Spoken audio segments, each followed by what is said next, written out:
Welcome to episode 2 of my podcast, Unleashing Creativity, where we're looking at barriers that we put up in our own lives that keep us from really reaching our full potential and from pursuing different creative outlets. So today I wanted to talk about some topics that are pretty heavy.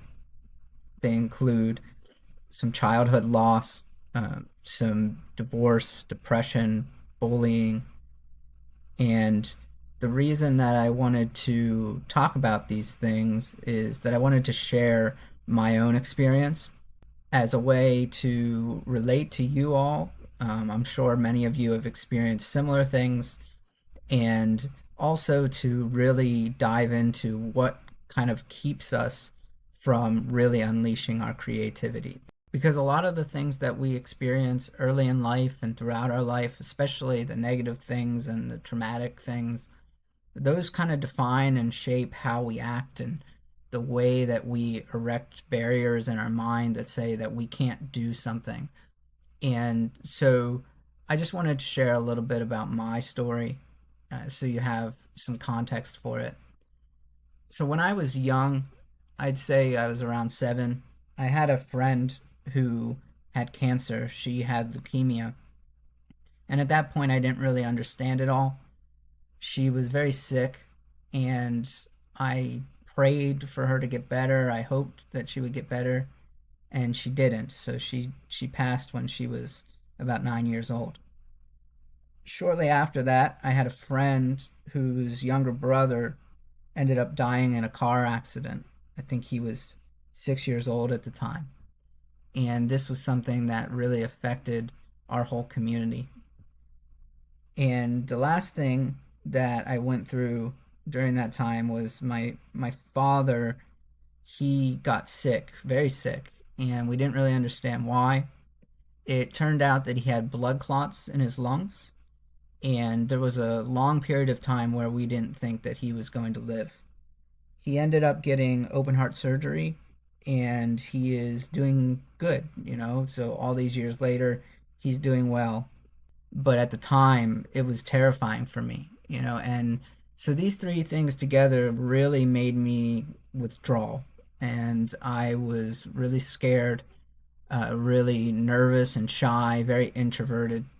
And when you're like that and you're also intelligent but also very nerdy and awkward, things don't always go real well for you. And so I was bullied a lot growing up. I was bullied even by people that I considered friends for most of my childhood and through high school.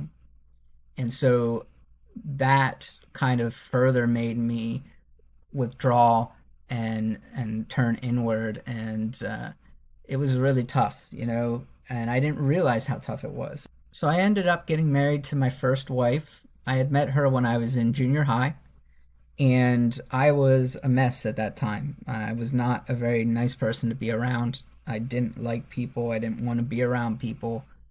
And so that marriage did not last very long. I think we were together for 2 years. And this was devastating for me. This is somebody that I loved for many years, and she was just gone. So she left without really any communication. I just came home from work one day and she was gone. So all of those things together really started to take an impact on my mental health.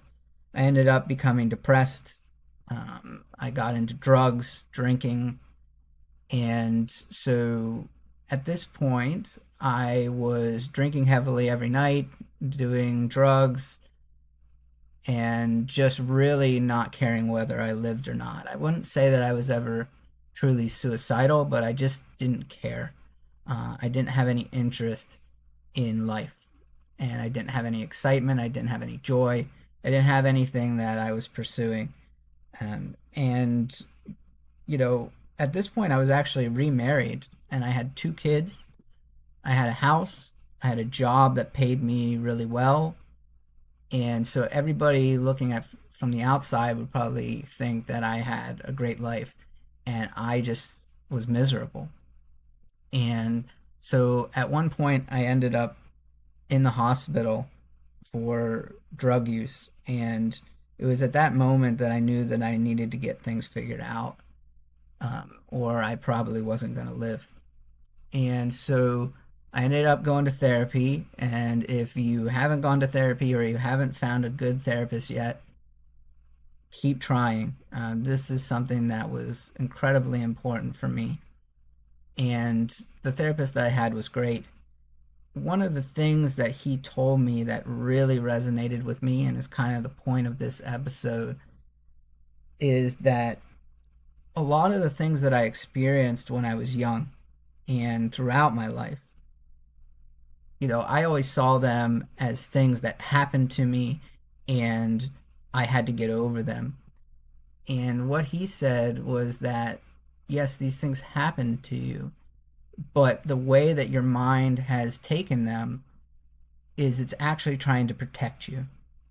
Okay? And so all of these barriers that we create that say, oh, I can't do this, or I'm too scared to do this, I'm too stupid to do this, I'm too awkward to, put myself out there socially.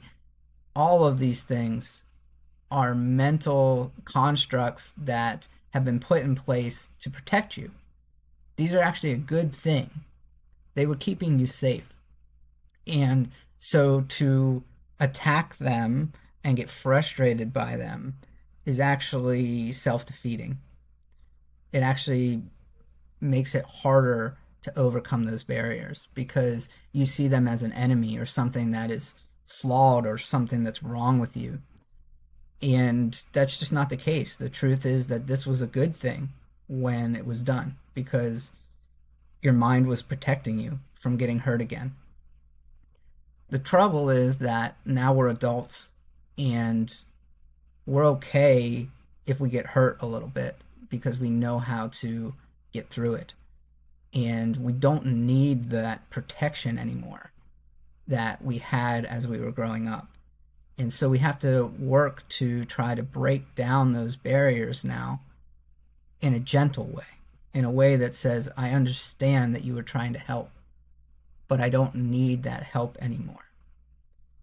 And so that's what I'd like to do over the next couple episodes, is talk about how we start to break those down. How do we do this in a gentle way that doesn't frustrate us, that doesn't defeat us, but actually works with the barriers that we put in place and slowly unravel them so that we can unlock our full potential.